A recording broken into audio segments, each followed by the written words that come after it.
ముఖం పద్మదళాకారం వచచ్చందన శీతలం హృదయం కట్టరీతుల్యౌ అతి వినయం ధూర్తలక్షణం.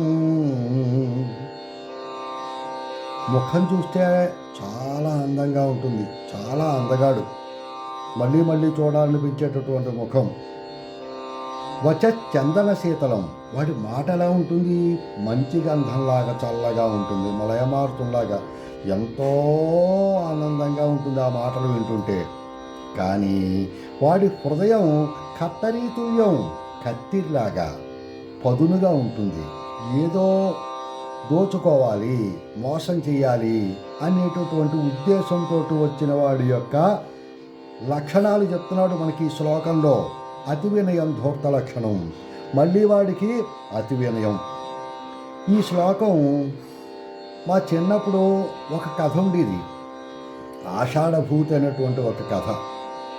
ఓ గురువుగారు ఉండేవారు.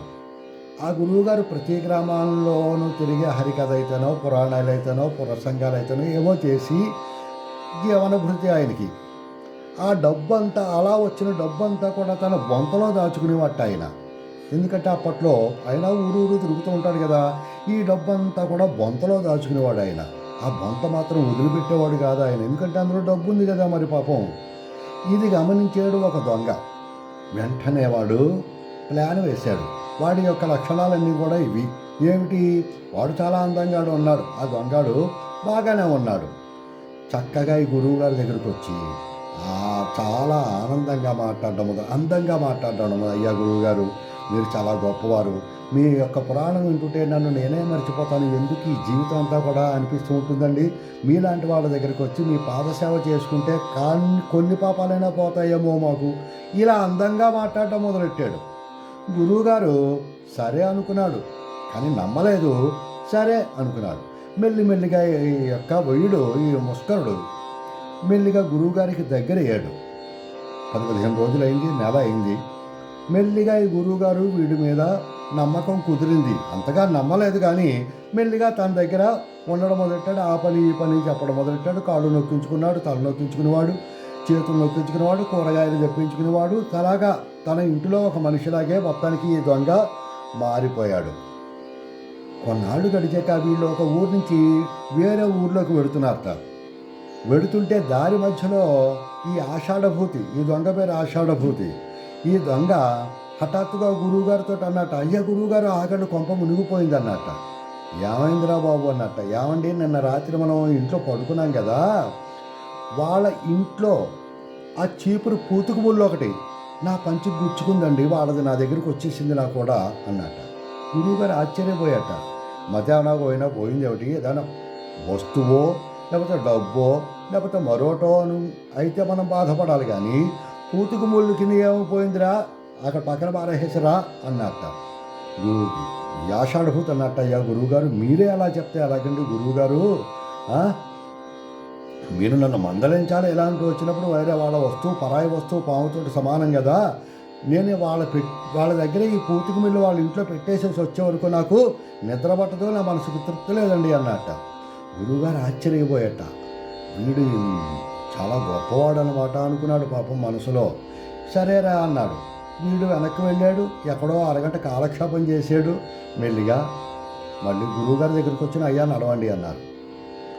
కొంత దూరం నడిచాక ఒక దారిలో ఒక చెరువు దగ్గర ఆగాడు ఈ గురువుగారు.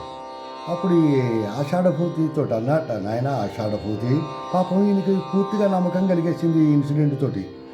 వెంటనే ఆషాఢభూతితో అన్నట్ట, అరే నాయన ఆషాఢభూతి, మరి ఇప్పుడు సంధ్యావందనానికి టైం అయింది, ఇదిగో చెరువులో నేను స్నానం చేసి సంధ్య వార్చుకుని వస్తాను, ఈ లోపల నువ్వు ఈ బొంతని జాగ్రత్తగా కాపాడు నాయన అన్నట్ట. అదే అతని కోసం చూస్తున్నాడు ఈ యొక్క దొంగ. అలాగేనండి గురువుగారు, మీరు నాకు చెప్పాలా, అంతగా బతిమాలా, ఆజ్ఞాపించండి అంతే అన్నట్ట. గురువుగారు మరీ పొంగిపోయాడు, ఉబ్బి తబ్బిపోయిపోయాడు పాపం ఆయన. సరేరా బాబు అని ఆ యొక్క వంతని ఆ దొంగకిచ్చి, ఆషాఢభూతికిచ్చి చెరువులోకి దిగి చక్కగా స్నానం చేసి ఆయనకు వచ్చిన అర్ఘ్యం చేసుకోవడం మొదలెట్టాడు, సంధ్యావందనం చేసుకోవడం మొదలెట్టాడు.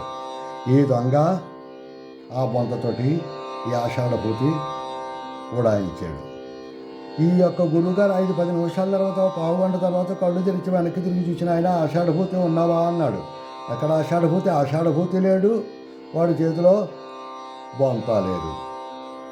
అప్పుడు గురువుగారికి తెలిసి వచ్చిందనమాట, అమ్మ ఎంత మంచివాడి కింద యాక్ట్ చేశాడు, ఎంత వినయం యాక్ట్ చేశాడు అని తను చాలా బాధపడి ఇంకెవరిని నమ్మకూడదని అనుకున్నాడు అనమాట. ఇంతకీ అతి వినయం ధూర్త లక్షణం, ధూర్తుల యొక్క లక్షణాలు ఇవి. వాళ్ళు చాలా అందంగా ఉంటారు, వాళ్ళు చాలా మంచిగా మాట్లాడతారు, వాళ్ళు అతి వినయం ప్రదర్శిస్తూ ఉంటారు, కానీ వాళ్ళ మనసు మాత్రం చాలా కఠినంగా ఉంటుందన్నమాట అని ఈ శ్లోకం మనకి చెప్తోంది.